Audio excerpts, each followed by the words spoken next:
Hola chicos, si hablamos un poco de química podemos separar o dividir o clasificar los compuestos químicos en compuestos químicos orgánicos o compuestos químicos inorgánicos. Hoy hablaremos acerca de las funciones químicas inorgánicas. Las funciones químicas inorgánicas van a ser aquellas que provienen de los minerales y que no van a ser producidas por los organismos vivos. Tenemos principalmente 4 funciones químicas inorgánicas. Entre ellas, la primera son los óxidos. Los óxidos son compuestos químicos binarios, es decir, que están formados solo por 2 elementos. Principalmente van a estar formados por el oxígeno junto con cualquier otro elemento químico. Podemos tener 2 tipos de óxidos principales, los óxidos básicos y los óxidos ácidos. Los óxidos básicos van a ser aquellos que se obtienen como resultado de tomar metal y oxígeno y sumarlos. Por ejemplo, como podemos ver en esta ecuación química, 4 moléculas de sodio más una molécula de oxígeno gaseoso produce 2 moléculas de óxido de sodio. Cada molécula de óxido de sodio está formado por 2 sodios y un oxígeno. Algunos ejemplos de óxidos básicos son el óxido cuproso, el óxido cobaltoso, el óxido de titanio y el óxido de mercurio. Por otro lado tenemos los óxidos ácidos. Los óxidos ácidos van a ser aquellos que se obtienen como resultado de tomar un no metal y sumarle oxígeno. Por ejemplo, 2 moléculas de cloro gaseoso más oxígeno gaseoso produce 2 moléculas de ácido hipocloroso. Cada ácido hipocloroso, cada molécula va a contener 2 átomos de cloro y un átomo de oxígeno. Algunos ejemplos de óxidos ácidos son el óxido de fósforo, el óxido de azufre, el óxido nítrico y el óxido de níquel. Como segunda función química inorgánica tenemos los hidróxidos. Los hidróxidos van a surgir como resultado de tomar un óxido básico y agua. La característica para identificar los hidróxidos es que su grupo funcional es el hidroxilo, es decir, que van a contener oxígeno e hidrógeno juntos. Los hidróxidos también van a ser llamados bases. En esta ecuación química podemos observar que una molécula de óxido de sodio más una molécula de agua produce 2 moléculas de hidróxido de sodio. Cada molécula de hidróxido de sodio está formado por un átomo de sodio, un átomo de oxígeno y un átomo de hidrógeno. La fórmula general para poder observar un hidróxido es M entre paréntesis OH y como subíndice N, donde M será el metal. Recordemos que los hidróxidos surgen de la unión de óxidos básicos, por lo cual M será el metal y N es el número de oxidación del metal. Algunos ejemplos de los hidróxidos son el hidróxido de potasio, que está formado por un átomo de potasio, un átomo de oxígeno y un átomo de hidrógeno. O el hidróxido de magnesio, que está formado por un átomo de magnesio, 2 átomos de oxígeno y 2 átomos de hidrógeno. O el hidróxido de estaño, que está formado por un átomo de estaño, 4 átomos de oxígeno y 4 átomos de hidrógeno. Recuerda que los paréntesis nos van a indicar la cantidad de veces que se encuentra un elemento químico. En el caso del hidróxido de estaño, el paréntesis únicamente tiene dentro el OH y tiene como subíndice el 4. Eso quiere decir que se encuentra 4 veces el OH. Por tanto, hay 4 oxígenos y 4 hidrógenos. Como tercera función inorgánica tenemos los ácidos. Los ácidos van a ser compuestos binarios o terciarios. Esto quiere decir que van a estar formados por 2 elementos químicos o 3 elementos químicos y van a surgir de la interacción o unión de un hidrógeno con otro elemento químico.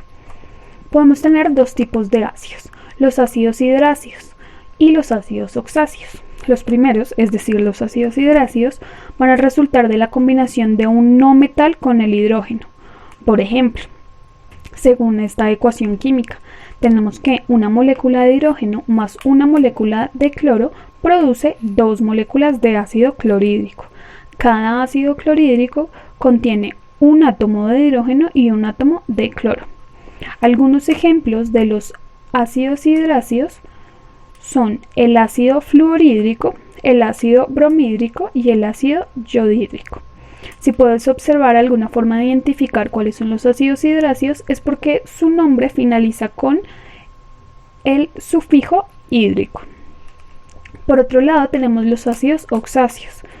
Estos van a resultar de la interacción de un óxido ácido y el agua. Recuerda que el óxido ácido se obtenía de un oxígeno más un no metal. Por ende, cuando hablamos de los ácidos oxáceos, vamos a referirnos también a la presencia de un elemento químico que no es un metal. Tenemos en esta ecuación química que una molécula de dióxido de carbono, es decir, CO2, más una molécula de agua produce ácido carbónico. El ácido carbónico va a ser un ácido oxáceo ternario, es decir, que está formado por 3 elementos, en este caso el hidrógeno, el carbono y el oxígeno. Cada ácido carbónico va a tener 2 hidrógenos, un carbono y 3 oxígenos. Algunos ejemplos de ácidos oxáceos van a ser el ácido sulfúrico, el ácido nítrico y el ácido carbónico. Por último, tenemos las sales. Las sales van a ser funciones químicas inorgánicas que en esencia serán compuestos binarios, ternarios o cuaternarios. Es decir, pueden estar formados por 2, 3 o 4 elementos químicos y van a surgir de la interacción de un hidróxido y un ácido. Podemos tener dos tipos de sales, la sal oxisal y la sal aloidea. La sal oxisal va a ser aquella que contiene oxígeno y va a salir de la unión de un oxácido con un hidróxido. Vamos a obtener la sal oxisal más agua. Por ejemplo, tenemos el ácido perclórico que está formado por un átomo de hidrógeno, un átomo de cloro y 4 átomos de oxígeno. Si le sumamos el hidróxido de sodio, produce perclorato de potasio, que está formado por un átomo de sodio, un átomo de cloro y 4 átomos de oxígeno. Adicional a esto, también tendremos como resultado una molécula de agua. Aquí podemos observar que el oxácido era HClO4, el hidróxido era NaOH y vamos a tener como resultado la sal oxisal, que es NaClO4, y el agua, que es H2O. Otros ejemplos de oxisal son el sulfato de sodio y el carbonato de calcio. Por otro lado tenemos la sal aloidea. Para pensar en esta sal podemos pensar en el cloruro de sodio, es decir, la sal de cocina que utilizamos normalmente en nuestras comidas. Para obtener las sales aloideas no vamos a contener oxígeno, es decir, van a ser sales no oxigenadas y van a surgir como resultado de la interacción del hidrácido y del hidróxido. En este caso tenemos en nuestra ecuación química que HCl comportándose como hidrácido más CuOH comportándose como hidróxido produce CuCl, que es la sal aloidea, y produce también agua. En este caso tenemos como resultado el cloruro de cobre. El cloruro de cobre está formado por un átomo de cobre y un átomo de cloro. Otros ejemplos de la sal aloidea será el sulfuro férrico, que está formado por 2 átomos de hierro y 3 átomos de azufre. En resumen, cuando hablamos de las funciones químicas inorgánicas podemos partir de metal o no metal. Si tomamos un metal y le sumamos oxígeno, vamos a tener como resultado un óxido básico. Si a ese óxido básico le agregamos agua, vamos a tener como resultado un hidróxido. Si tomamos un no metal y le agregamos hidrógeno, tendremos un hidruro no metálico o ácido hidráceo. Pero si tomamos el no metal y le agregamos oxígeno, tendremos como resultado un óxido ácido.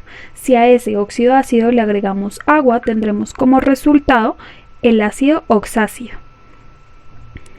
Por otro lado, para obtener las sales, podemos tomar un hidróxido y si le agrego un ácido oxáceo, obtendré una sal oxisal. Pero si tomo un hidróxido y le agrego un ácido hidráceo, obtendré una sal aloidea. Para todo esto empieza a entrar en juego un poco de los estados de oxidación. Y a partir de los elementos que están formando cada uno de los compuestos químicos, podemos observar si son óxidos, ácidos, hidróxidos o sales.